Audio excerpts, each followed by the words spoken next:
an Unspoiled Network podcast. This is Spoil Me, covering Fleabag, Season 1, Episode 1. In this episode, we get introduced to a woman who is a goddamned mess.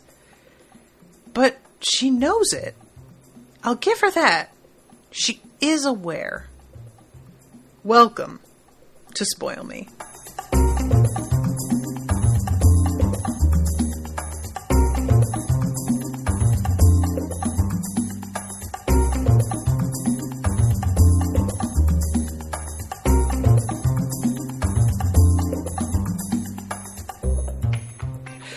Welcome to the show, everyone. I am Natasha. Thank you very much to Gabriela for commissioning this episode.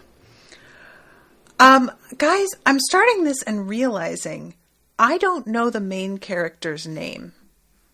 Do we get to hear her name at all? I really don't know if I missed it or if it's purposely being sort of kept from us or what. Dion says Fleabag. Kyle says credited as Fleabag. I didn't know. All right. I feel uncomfortable calling her that while I talk about her. That feels disrespectful. But I guess that's the point. But I just don't like it. Oh, man. Dion says, I've been catching up on your Killing Eve episodes in preparation for this. Ooh. Yeah, I'm not going to be able to cover season 2 as it turns out, which is too bad, but also I can just go and watch the whole thing, which is kind of cool. I'll need to remember that I have that on my docket as an option. Oh my God, you guys, this episode. So I didn't really know what to expect with this show. I have had it recommended to me by a lot of people. And thank you again to Gabriela for getting us started on it.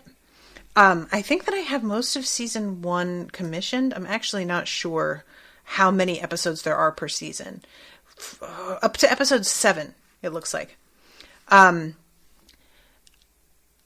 But I'm really enjoying it. This first episode was a ride.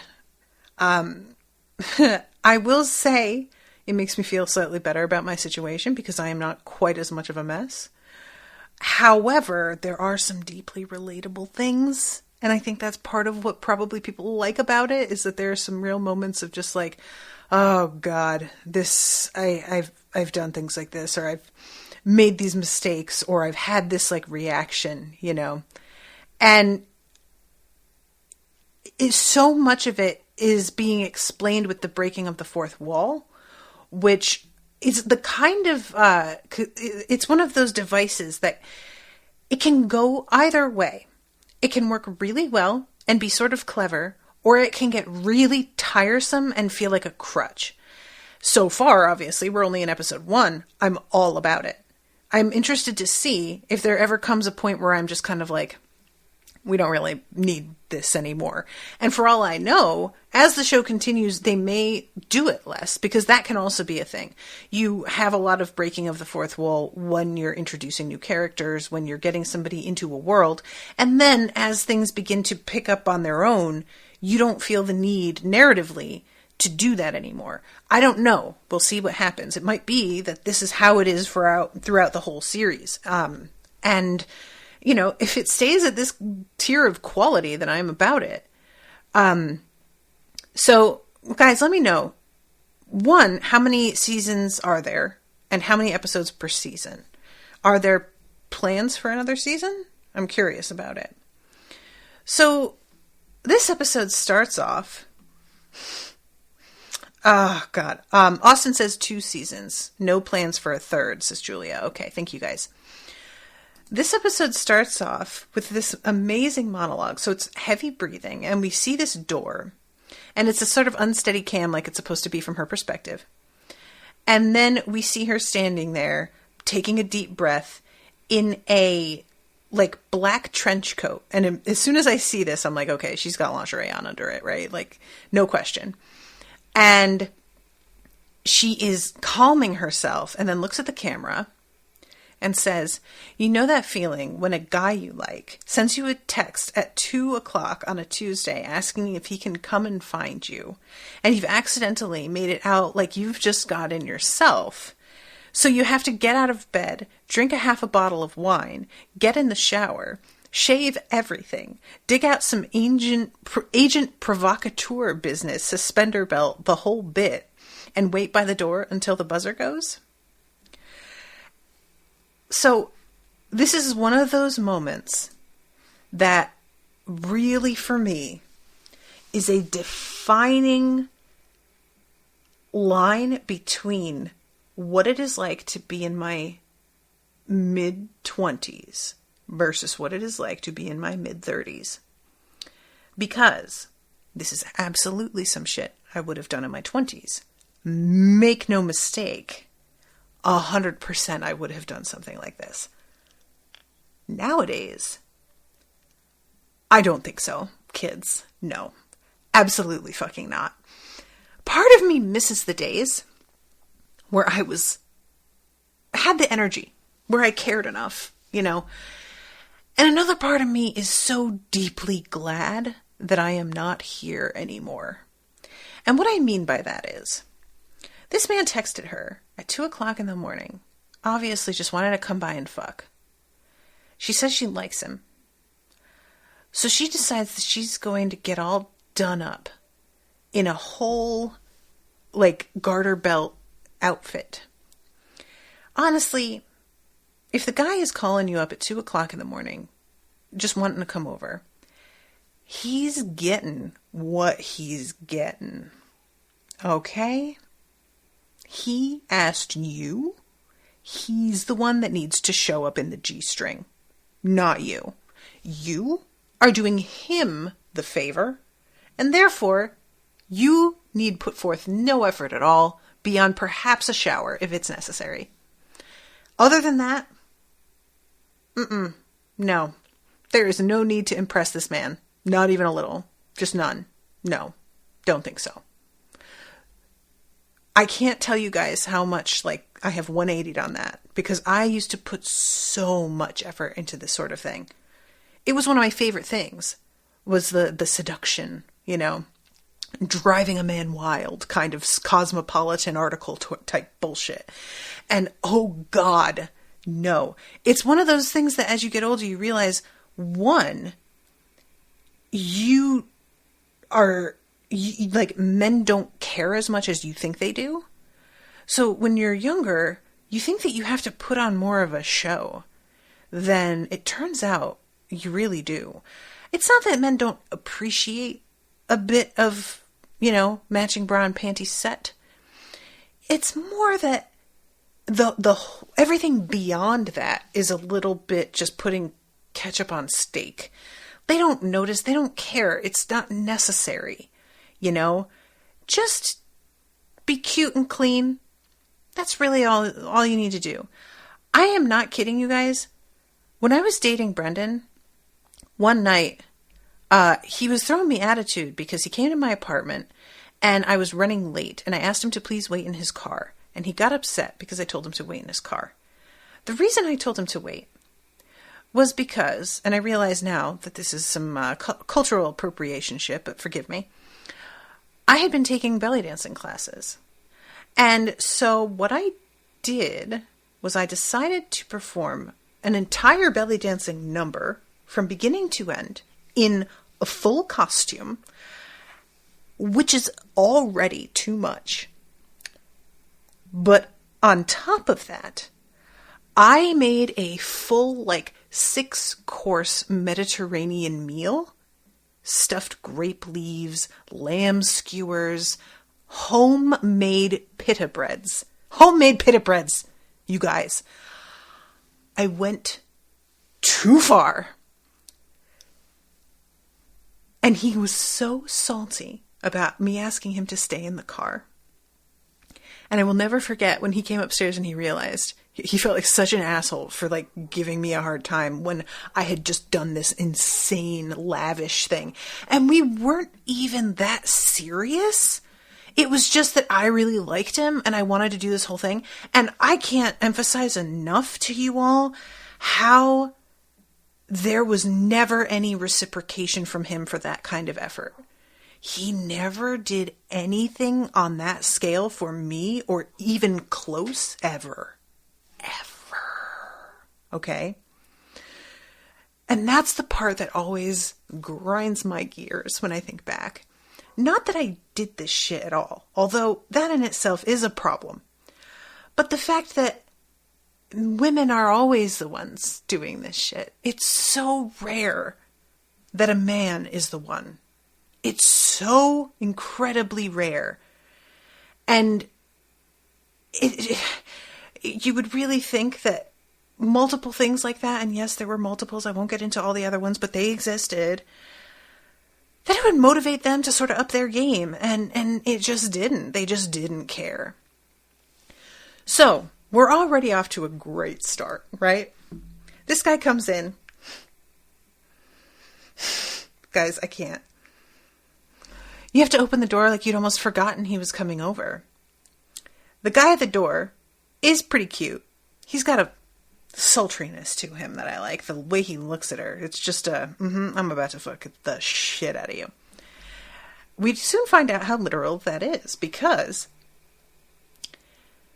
we get this moment of her on top of him and then getting put on her side. And she looks at the camera and she says, after some pretty standard bouncing, you realize that he is edging towards your asshole. But you're drunk, and he made the effort to come all the way here, so you let him. He's thrilled. And then you hear him say, I'm so thrilled, which honestly was just perfection. And then in the morning, he's sitting there gazing at her and tells her how last night was spectacular, I think is the word that he uses. Incredible, incredible. Which you think is an overstatement. But then he goes on to say that it was particularly special because I've never managed to actually up the bum with anyone before. And then he touches her hair, says, thank you, and kisses her very gently and softly on the mouth before he leaves. Buckle up, kids. I got a story that is a little bit too similar for my liking for you all. My first fiance. I've been proposed to a number of times. My first fiance, and I'm going to fucking name names here, Ruben, if you're out there. He had always kind of like done a little bit of a hint that he wanted to try anal sex. And it wasn't really that I was against it in theory. It was just more like the logistics of the whole thing just kind of squicked me out. I'm like, first of all, how am I going to make sure that like I'm clean, because I don't want messiness? How do I make sure that like you're not grossed out, because I can't see what's going on, so I don't know if things are going really wrong? Also, the pain. Also, what am I going to be getting out of this? That was the other thing, was like, vaginal sex obviously feels good to me. It was not convincing, in my opinion, that I was going to get anything out of doing anal sex. Okay. So these were my problems with it. But then we had been dating probably a year, maybe less. And I was on my period.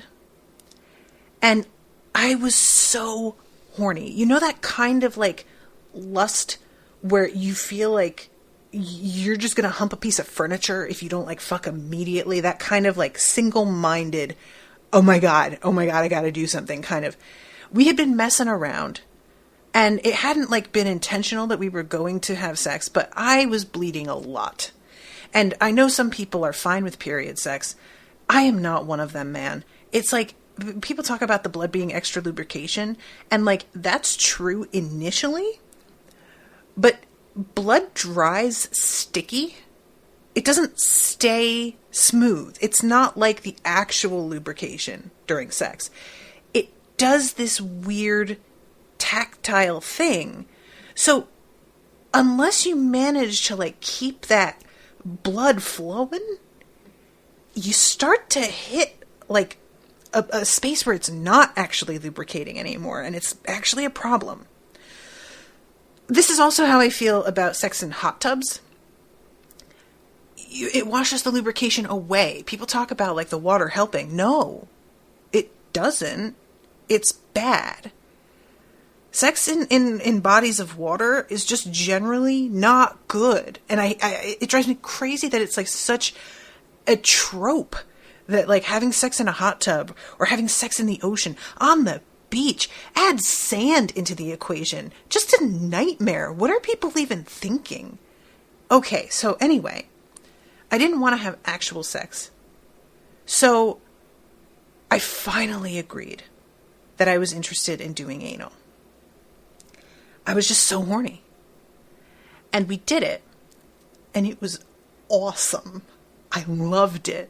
I think back now, he had a fairly small dick. Not like small, but it wasn't like... And I really don't think it would go that well with my other partners. But it was like perfect, you know. And he can take it, Austin, it's fine. He was really shitty. He was bad man. So it was great. And right after, we got in the shower. And while we were in the shower, I went down on him. He had cleaned up and everything. And I can't remember what it was, but due to the positioning that we were in the shower, I like deep throated him like hard, like balls hitting my chin kind of deep throating. And I didn't know at the time, but apparently these were Ruben's like two fetishes, was anal sex and deep throating. I wasn't aware of this. I didn't like, get up on his porn habits as I have with partners since. And I couldn't understand it. He was so sweet to me for the remainder of the evening, and he had to go to work. And I will never forget, I watched him out the window as he got into his car. And he goes to his car, and he pauses and looks at me from his car, from the window, like through the window. And there's this moment of just like, his heart on his sleeve sort of, oh my God. This like expression of longing from him that I had never, ever seen before. I didn't get it, right? He gets into his car, goes to work, and I'm sitting there like, why did he just look so fucking emotional? What was that? And after he came home from work later, he had been drinking because he was a chef, and that's just, And he came home and confessed to me that he already loved me, but the fact that I was not only willing to do both those things, but seemed to enjoy them, was to him a sign that he was with the one. He was dead-ass serious, too. I remember the shock I felt at this being the thing for him. And like, honestly, when you have a really particular fetish, and it's not something that you feel comfortable, like, talking about, which evidently he didn't, it's not like deep throating and anal sex are particularly weird fetishes. They're extremely common. They are actual sections at the top of the list on Pornhub. They are so common. So I find it kind of wild now, looking back, that he never thought it was cool to like talk about that. But at the time, this was so out of his reach in his mind that these were like going to be the determining factors on who he thought the one was.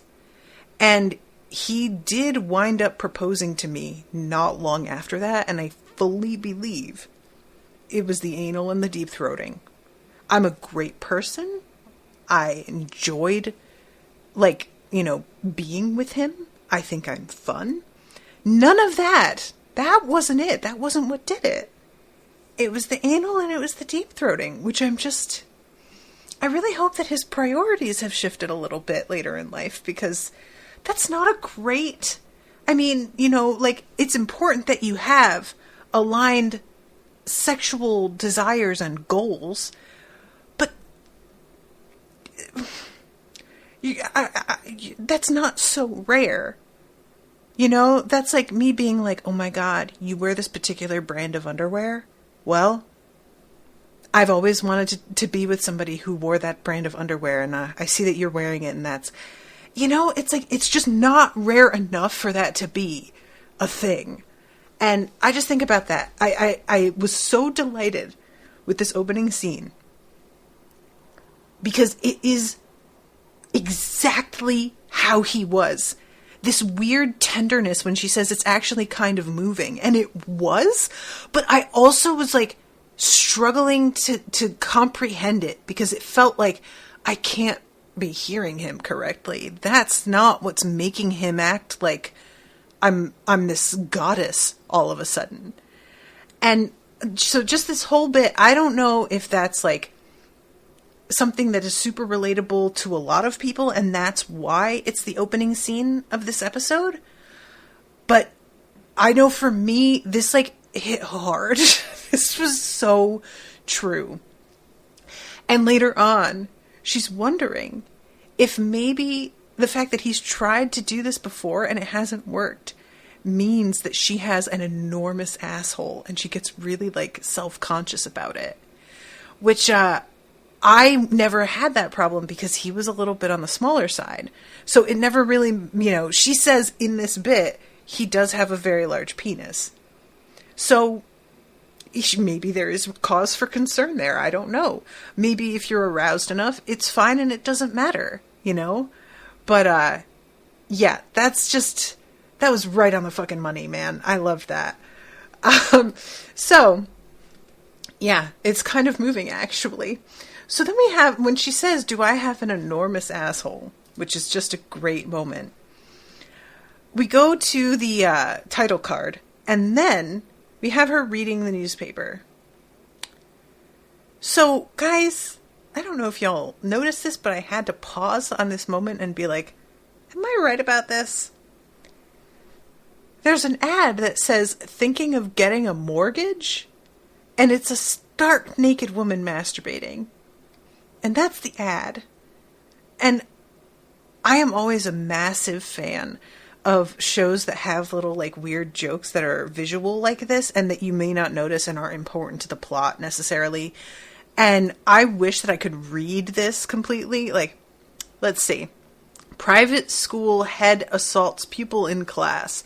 A head teacher has admitted assaulting an 11-year-old boy in a classroom at a fee-paying London secondary school.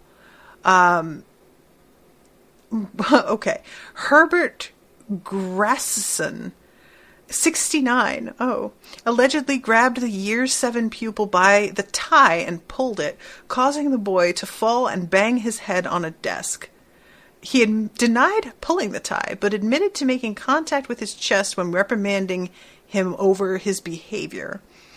I wonder if any of this is like also a joke, because I don't want to read the whole thing, but you know.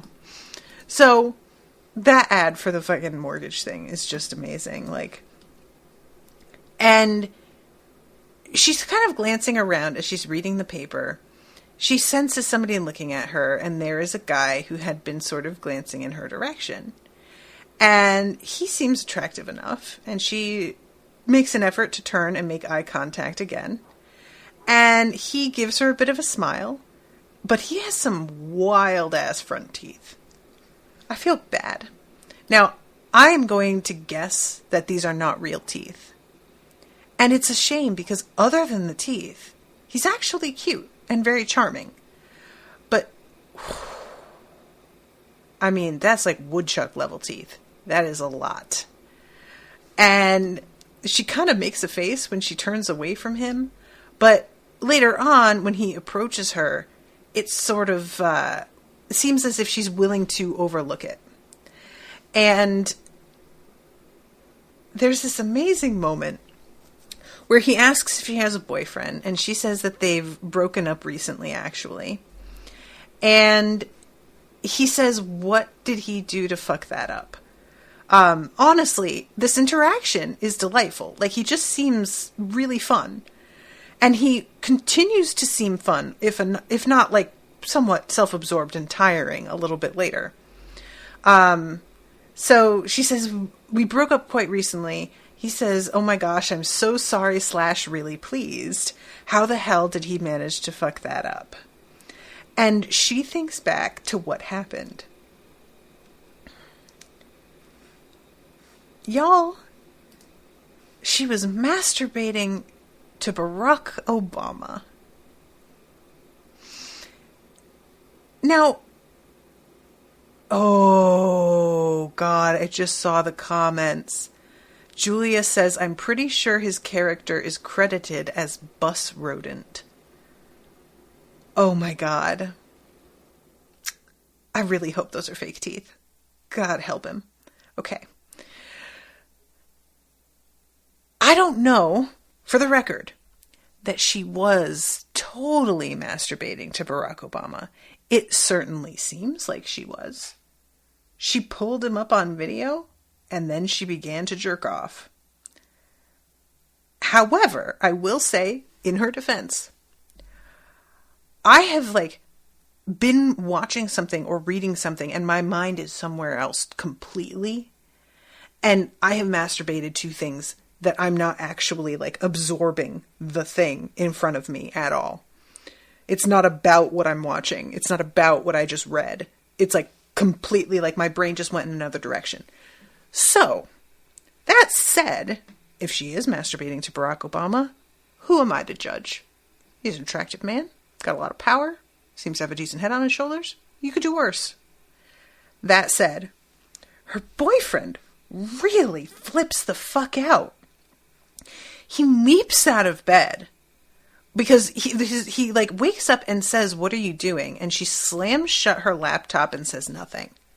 And it's a weird thing because I'm not totally sure why she slams her laptop shut. The way he says, or the way they're both behaving, it's sort of that she has done this before and he has a problem with this specifically. I know what you were doing. She says, I was watching the news, and he says, really? And he has this look on his face. And he demands to know what he was talking about then. And she says, Iraq. And apparently he heard what Barack was talking about. So he's waiting for her answer because he knows. And it's amazing. I don't know what to make of this scene because both of them seem bonkers. We've got him, who seems to be either he's jealous of the fact that she's jerking off to Barack Obama, or alternatively, he just doesn't like that she's masturbating in bed beside him. This is something that I would like to get some input from the crowd about. Because, personally, I could give a fuck. If my partner masturbates next to me while I'm asleep in bed, I'm asleep. Thank you for not waking me up so that you can poke your dick in my face. I appreciate it. And on the other hand, when my partner is asleep, I am not going to wake them up. First of all, they're probably going to have bad morning breath. Second of all, I don't think their performance is going to be up to par when they were just asleep a second ago. And third of all, it's just rude. Just don't do that. So I prefer, if my partner is going to jerk off, that they go ahead and do it and not wake me up. And I don't feel the need for them to go into the bathroom or go somewhere else. I don't care. It's fine. Go ahead. I say this with the knowledge that not everybody feels this way. And I found this out on a thread where I'm in this group that's mostly women, and a woman shared that she woke up to her husband jerking off next to her, and she was really upset by it. And I genuinely was surprised. And then a bunch of women in comments, some people were fine with it, but more than not were thinking that that was like a boundary issue and not okay at all. So I'm asking you guys, this audience right now, how do you feel about that? If you woke up and your partner was jerking off in bed beside you, would you be upset? Because I'll tell you guys what, one time I did wake up while Owen was jerking off. And you know what I did? I rolled over and I went back to sleep and was like, well, he's probably just trying to fall asleep and he couldn't fall asleep. I just like, go ahead, do what you need to do. It's none of my business. It's fine. I don't know if it's like people see it as I'm right here and you don't find me desirable. It's maybe part of it. Or if there's a sense of like, I can't believe you're doing it in the same room as me. And that's the thing. Or if it's more like, maybe there's contextual issues with that. I wanted to have sex earlier and you didn't want to, but now all of a sudden here you are jerking off and it's because you're not attracted to me. You'd rather have like or you don't feel like putting the effort into actual sex and this is just way easier. Maybe there's some other stuff happening there. But in this post that I saw, she didn't offer any context like that. And everybody seemed to still think that it wasn't okay. So, Natalie says, I'm a very light sleeper, so this would never work. I wouldn't care otherwise, but I am very grouchy when I get woken up. Same. It's not like I'm not a light sleeper, so I don't have this problem often. But getting woken up, oh, God. It used to be a lot worse. Now, as an adult, I feel like I'm able to manage my emotions, but I used to just be in a pure rage when I got woken up. And it was bad. It was not good for anybody. And my father used to love to play the trumpet to wake me up. He would play what they play in the army, the like full volume in my room. He would open the door, come in and play the trumpet. And my dog would jump around and yowl in response to the trumpet. And it was the worst possible thing. So I actually think maybe more of my rage at getting woken up was due to that, looking back. Julia says, I don't think I'd care, but haven't really given it much thought, to be honest. Ms. T says, I think this fight will make more sense later in the series. I assumed it was a prior fight coming back up. That's what I thought also. But it seems like the fight is about her attraction to Barack Obama, maybe? And I don't know what that's about. This guy also looks like a teenager to me, and I found him very off-putting. So him like scrambling to get dressed and like leave, she looks like so much older than him to me. And I don't know if it's just because he's so thin and maybe when he's dressed, his age doesn't seem to be so young, but he like his whole body just looks like a 17-year-old boy to me. So I also found him like kind of squicky. But yeah, anyway, this is the flashback that we get. And he tells her, don't say anything and please don't stop me leaving even though she's not doing anything. It's amazing. And then eventually he says, and don't try coming over to mine drunken in your underwear because that won't work. And she looks at the camera and says, it will. And then she comes back to herself and she tells this guy on the bus that it didn't work out because he was too nice and affectionate and supportive and caring, and her whole family really liked him. And the guy takes this as a joke. I do not think it's a joke. I think what the joke is going to be is that she was with a decent person, and all of the things that made him decent were the things that she hated about him. You know, there are people like that. I mean, I'm certain all of us have a streak of that somewhere in us, where like something that should be appealing isn't, because we're fucked up in a certain specific way, and we don't see that as a positive. But she seems messed up enough that I think it could be everything. He could just be a decent guy, and she's just like, nah, never mind. I'm not interested anymore. So she agrees to give this guy her number. And he's very, like, bubbly and excited and says that he can't stop smiling. And it's like, just all of this is him being very sweet. And her seeming a little bit weirded out by it. And this is, like, my signal that probably it's true, that everything that she said about her boyfriend. As she's walking away, she looks at her phone. And she breaks into, like, a sprint. And we next see her applying for this business loan. And she is sweating because she like ran from the train station or the bus station to the bank to apply for this loan. So this whole scene, apparently this bank had a sexual harassment case, and she is sort of a shoo-in, it seems, as a woman owning a business for like applying for a loan that like at a bank that is trying to sort of rehabilitate their image with women customers. But what she does, because she's so hot, is she starts to just pull her sweater off. Because she forgets that she doesn't have like a camisole or something on underneath it. And this man takes it as her trying to use herself as leverage because of the reputation the bank has. And it's one of those scenes where I'm like, I could see him reacting this way initially, but the moment that she says, "I'm so sorry, I thought I had a top on," drop it, dude.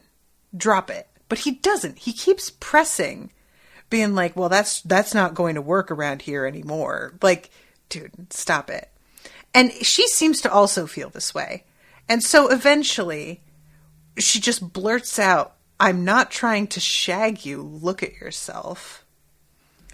Which, damn. I mean, the man's not like horrible looking, you know? I wouldn't be interested, but he's got at least a symmetrical face, and it just, you know, he's fine, but it was just so mean, you know? He's just way too old for her, really. And this man stares at her and then just says, "Please leave now."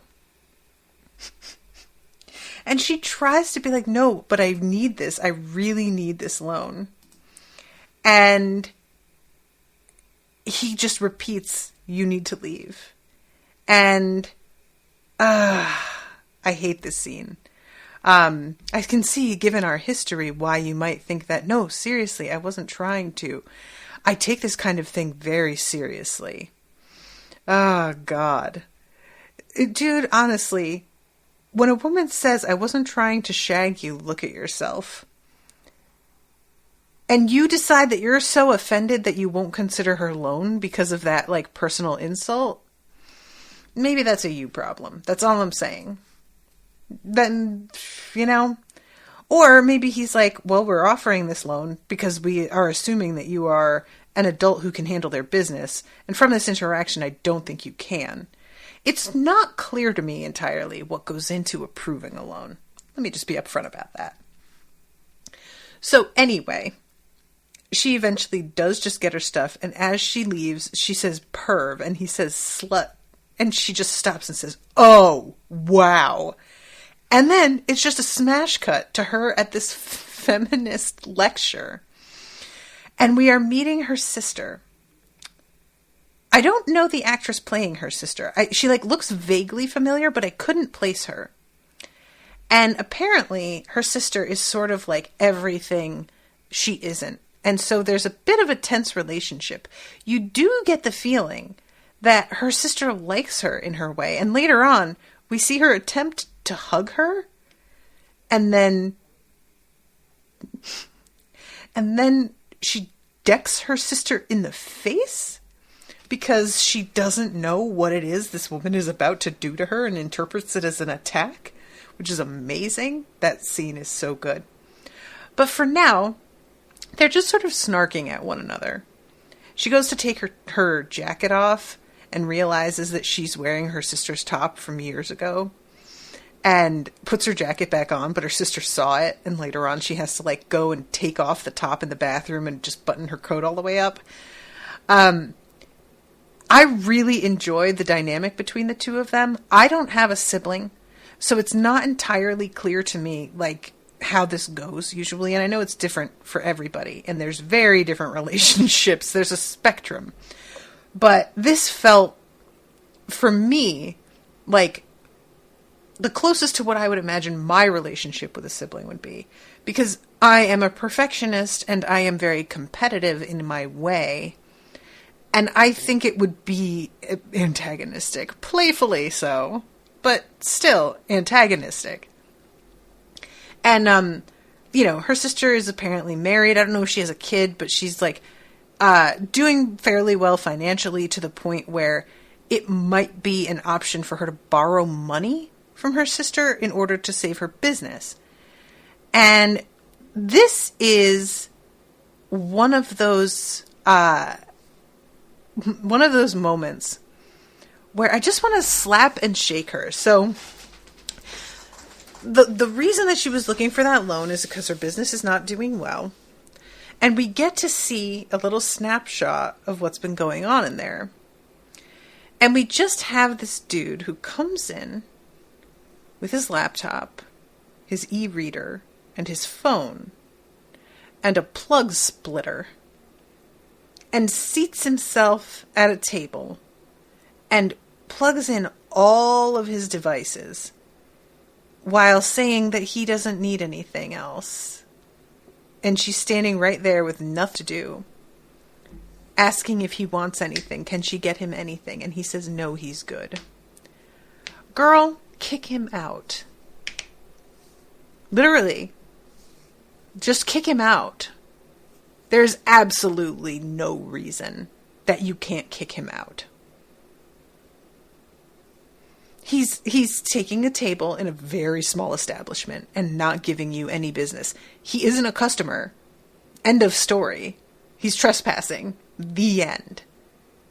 But clearly, she is not comfortable doing that. I don't know if it's because she's worried that it'll look bad, if she just doesn't want to get into the conflict, if she's hoping that he'll eventually get hungry and order something. It's unclear to me exactly what it is that she sells there, because she calls it a coffee shop, but the place is it's just a hole in the wall, and it looks like a mess inside, to be honest.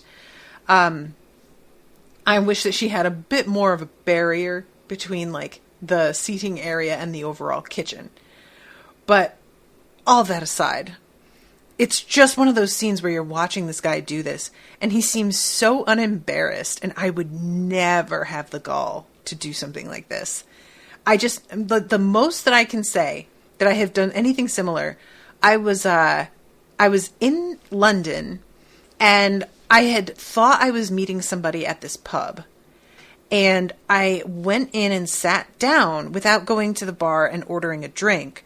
I just sat down intending to wait for that person to meet me, and then we would order together, because I felt weird about ordering for some reason, and then sitting by myself drinking and maybe being done by the time they got there. I was weird about that.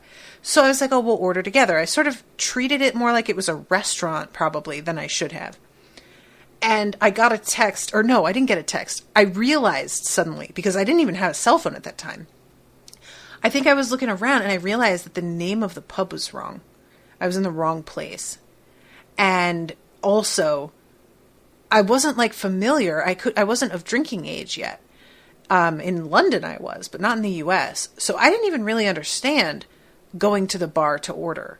In movies and TV shows, a lot of bars have waitresses that come out to tables. So I think that was also a part of me that thought, I'll sit down and somebody will come to me. And nobody did, and it started to get really awkward feeling as I realized slowly, one, I'm in the wrong place, and two, they are expecting me to come to them. And it probably wouldn't have been as awkward if it weren't for the fact that there were approximately 2 people in the pub, including the bartender. It was me, one other customer, and nobody else. And me just sitting there, not having a drink, taking up space, doing nothing. And as I realized my mistake, I got up and grabbed my bag and sort of fled, feeling really embarrassed. And the bartender yelled out to me, "Thank you so much," as I left. And I remember just being mortified. And I wasn't even using up power, I wasn't doing anything. I was just waiting for somebody, and it was my mistake. And I was so embarrassed. So the idea of just going into a place and fucking seating myself and taking up all this room and not ordering, I have just never been the kind of person that is okay with taking up space without providing a service of some kind in return. Not me. It's just, I'm uncomfortable with it. So this moment and her asking again, are you sure? I'm just like, dude, there's not a library you can go to. What are you doing here? Torturing this poor woman. Get out. So anyway, her business is not doing well. And we keep seeing these like weird moments with a character called Boo, who we later find out is dead. This is quite a fucking twist. The first one that we see, she's feeling like she's starting to get a yeast infection from her underwear. And her sister is like, well, what's the material it's made out of? And she's like trying to find the tag. And we have the memory of her at the, at this shop trying on clothes with a friend. And she comes out wearing this dress and her friend is like, oh my God, that dress is horrifying. Holy shit. No, put it back. And her having to be like, these are my actual clothes that I was wearing. And her friend being like, were you wearing a coat? Because she can't understand how she didn't see this horrible dress. It's honestly a great moment because there is such an affection clear between them. And yet it's like this unintentional, like real meanness, you know? Have you guys ever done that? Accidentally, like really insulted somebody? I know that I have, but I also like try my best to make myself forget doing it because I feel so bad about it. So I can't call anything to mind right now. The closest that I can come to remembering it, Owen's grandmother brought up one day that we would have really liked church today. It was all about Revelations, and I thought she was kidding, and I like snort laughed, and an instant later realized that she was dead serious and had to like cover, and it was not successful. She knew that I had laughed, and I was just the idea. Why would I have particularly liked it? Because it was about Revelations. What? Why would you think that? Anyway, this moment is just a really sweet moment, you know? I actually really liked it. And then we snap back to her, and it's sort of unclear to me, like, what was that about exactly? And we see later another one where she's thinking about the two of them and they're like singing a song together about like, you know, women making it on their own. I don't know what the song is, but she's saying nobody else gets it, so don't give them anything. And it's sort of them seeming to like make a pact together to always rely on one another. But then when she's in the cab by herself later on in the evening, the cabbie wants to know about her running the coffee shop all by herself. And she tells this story about Boo and how Boo found out her boyfriend was shagging some other woman and decided to punish him by getting herself put in the hospital, but not letting him come and see her. And her plan was to step out into the bike lane because she figured it's only a bike and it won't injure her too badly. You know, maybe break a bone, sprain something. Unfortunately, it didn't work out that way. And she wound up being thrown into traffic, and 3 people died. And the way that Fleabag is telling this story, she's sort of laughing as she says 3 people died, and then says she was such an asshole. As if it's just like a prank she played. And I swear to God, this moment, the driver just staring at her. I understand the reactions of the people around her are meant to highlight how messed up she is, but I can't help but think some people would really find this story funny and have a different reaction. We need to have somebody in the scene with her who puts it into perspective and makes her realize, oh my God, this is a fucked up thing to be joking about. But nevertheless, I feel like, you know, I don't know. Maybe I'm wrong. But especially when you work as a cabbie, or if you work in basically any profession where you have conversations with strangers, you have to get used to rolling with stories like this. And I say that as somebody who, like, even when I wasn't at work, for some reason, I had the sort of personality where people would just walk up and tell me really personal shit, like at bars, and I wouldn't have asked, and I would not know them. And they would just unload. And I don't know if it's me as a person, or if I just happen to be in the proximity, but they would tell me shit that I'm like, what? Why are you sharing this with a total stranger? And I would have to keep that off my face and just try and act like I'm interested and this is a totally normal, fine conversation to be having. And I feel like were I in this guy's shoes, I would probably be able to roll with this and not give her the look that he gives her of like, not only it's a combination really of like him being horrified by the story and him being horrified by her and the way that she's talking about it. Natalie says, I hear some very interesting stories as a hairstylist. It's like a therapy session sometimes. Oh my God, I bet.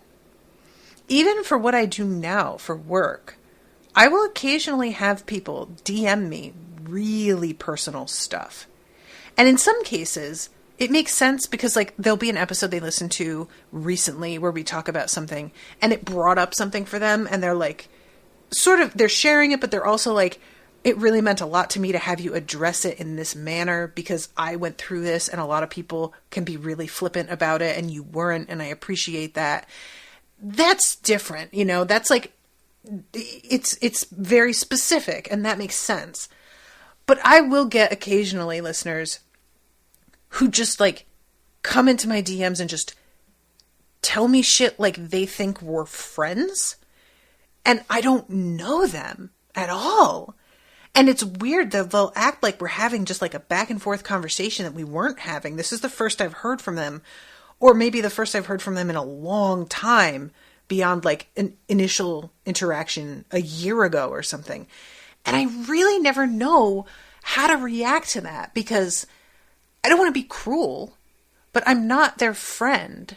And I don't want to respond in a way that encourages them to continue coming to me because I don't have the emotional bandwidth to take on a bunch of like random people, their emotional baggage, which is really what it is sometimes, you know? So I always am stuck with just like, do I just act like I didn't see this? Or do I not reply? That feels meaner. But how do I reply without encouraging that this continue? And I don't know how to like get myself out of it. It's a tough thing. It's one thing in a conversation. You can, you know, figure out a way to extricate yourself eventually. The bar's closing. You need to use the bathroom. Your phone's buzzing. Whatever. You just decide to leave. Your car's outside. But when it's a text thing, it's very tricky because there's like, you know, you can't really say, oh yeah, I know that you messaged me this forever ago. I just, I never saw it. Although that does actually happen. But you know what I mean? It's like, it's a trickier thing. So anyway, it's just like one of those things that I've run into a lot more recently, especially because the show's just getting more listeners. And I always have this weird like guilt about it because I don't know how to respond adequately without turning it into a whole thing that I am not prepared for at all, you know?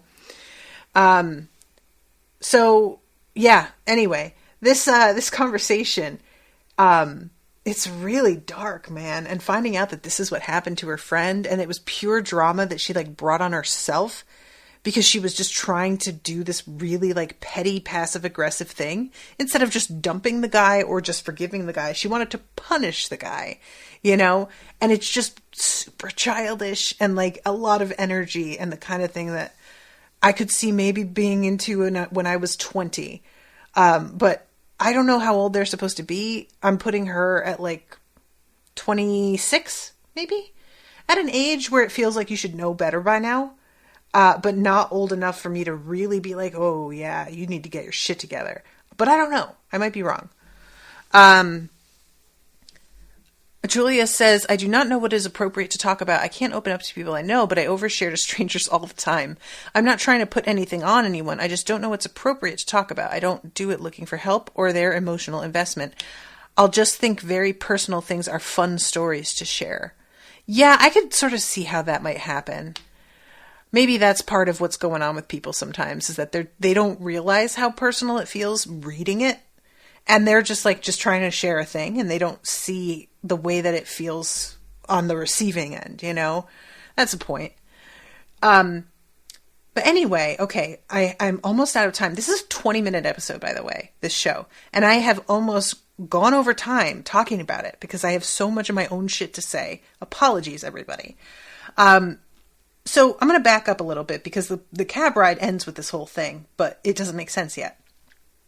We have the moment in the feminist lecture where a woman comes out and says she just wants to be reassured. How many of you would trade 5 years for your life for the so-called perfect body? And Fleabag and her sister's hands shoot into the air instantly, and they are the only ones. Look, guys, I'm not going to lie to you. I think I would. Because, to be honest, 5 years of your life, and to be fair, I'm thinking of this the same way that Professor Norrell thought, or Mr. Norrell, in Jonathan Strange and Mr. Norrell thought about it, which was, your life will be 5 years shorter. Keeping that in mind, I would do that. Because that last 5 years of your life are often a bummer. Everybody's died. You can't do anything. You probably are like old enough that you can't work, and so financially you might be struggling. I'm fine with losing 5 years of that if I get to like be super fit and hot right now. But if we're doing with like the, Jonathan Strange and Mr. Norrell's thing, what it turns out is that you're trading half your day for 5 years. Like all of your sleep you spend awake somewhere else. And that's a much worse deal. So I'd really have to get the parameters down in a contract or something in order for this to work out, is what I'm saying. But yeah, I would. I most definitely would. And I know that that's like not a great place to be, but we're all flawed and that's fine. And the two of them are so embarrassed that they're the only ones to raise their hands. And honestly, I admire that because everybody else in that fucking room is lying. I'm sorry. They are. They are lying to themselves and everyone else. I don't buy it. I don't buy that they're the only two. Okay? I said it. And later on, we have the thing where her sister tries to hug her. It doesn't work out. Then she goes on the date with Bus Rodent. Ugh. And he's being sweet, but he's like talking about himself a lot in a way that makes it feel like she hasn't gotten a chance to say anything the whole time. It's not clear if that's really what's going on or if that's just how she sees it. But he does seem to be being sort of nice. And she reaches into his wallet and like it looks like she is I thought she was like looking for like a credit card or ID or something, but instead she's stealing money out of his wallet. And he notices later when she gets up and like gives it back to her because she dropped it. And I was just like, oh my God, this moment. And when she's asking him to come back to her place and he doesn't want to, she asks him what the fuck his problem is. And he looks really confused and he's like, I like you. And she's just apparently not used to like anybody wanting to get to know her as a person. And the fact that he doesn't want to immediately fuck her, she's just like thinking it's him being difficult and calls him a dick and leaves. And it's just awful to watch the way that she's like turned on this guy. It's just, I hated it. So when she goes out there, there's a woman who is super drunk and she like cares for her a little bit to get her into a cab, but then asks her if the woman wants to come home with her. And the woman thinks that Fleabag is a man and says that a couple of times. And Fleabag seems like unfazed by that. It's a little bit like, oh God. But also, she kind of wants to take this woman home with her. And I'm like, you really need to like figure out your shit. Because you like want affection, but not actual intimacy, right? She just wants sex as a substitute for intimacy. And that's a bad place to be, man. That's a real bad place to be. So where she winds up is on her father's doorstep at like 2:00 in the morning. And we meet not only her dad, who is just a lump, and as it turns out, pretty much like abandoned her and her sister in many ways. But we also meet somebody who used to be apparently her godmother and his new wife. played by Olivia, what's her face? Is her name Olivia? Who I just saw in Broadchurch. She's so good. Olivia Colman. Thank you, Austin. Oh, she's so good. So we are told very clearly that she is a cunt. She doesn't seem super cunty in this scene, but I have no doubt that what Fleabag says is true. It's the kind of thing that you have to get to know somebody to really feel the passive aggressiveness, I have a suspicion. But we don't get a ton of it in this moment. All we get is her zeroing in on this statue that's worth apparently thousands, and her asking if she can have it and pretending it's a joke. But later on we see her leave the house with it stuffed into her, like, waistband. And I just can't imagine what she's doing, because her stepmom's going to know she took it, right? Like, what are you doing? She's not planning ahead. She's drunk. She's making bad choices is what she's doing. But the episode ends with her, like, opening her jacket, and she's only got her bra on underneath it, reminder, and pulling out this statue from her waistband and just sitting there with this, like, naked woman's torso statue and her own naked torso, almost naked.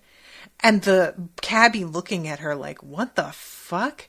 And then her looking at the camera and the music sort of ramping up.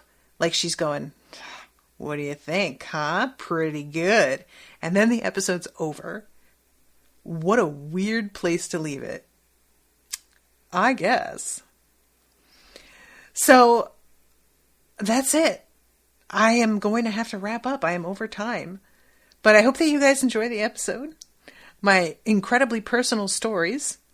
And thank you very much to Gabriela for commissioning this. Again, I appreciate you all for being here and sharing with me.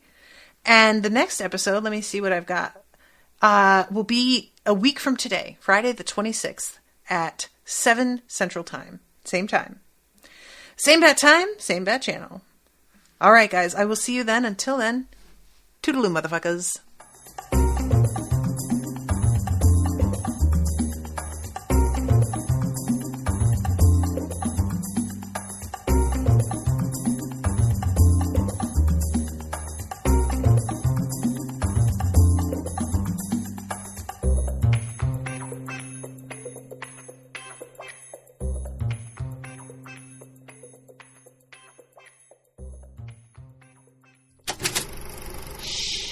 That was an Unspoiled Network podcast.